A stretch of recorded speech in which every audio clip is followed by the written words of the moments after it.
Mimi hayo yote wamenitendea. Hayo yote, hiyo hasara yote ya hii mikono yangu karibu miaka 40 nitawaachia Mwenyezi Mungu. Nitawaachia Mwenyezi Mungu. Naweza kukuwa na nguvu ya kupigana na vigogo, naweza kukuwa na nguvu hiyo, kukosa kuwa na hizo nguvu nyingine, lakini Mwenyezi Mungu ako na nguvu. Na yeye ndiye alinifikisha mahali nimefika nikiwa mtoto ambaye ni mtoto wa single mother ambaye hata hana baba saizi na mama alikufa. Na nikang'ang'ana mpaka mahali nimefika na kulea familia yangu ya watoto wengine 5. Mimi nikiwa mtoto wa kwanza. Kutoka kuuza mandazi mpaka mahali tumefika ni Mwenyezi Mungu. Na atatupeleka mbali hata kutoka hapa.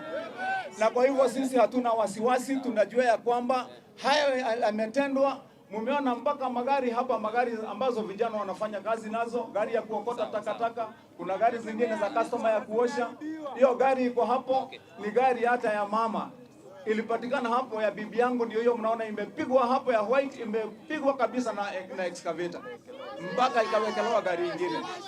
Lakini sio neno, kwa mkono wa Mungu ziko nyingi.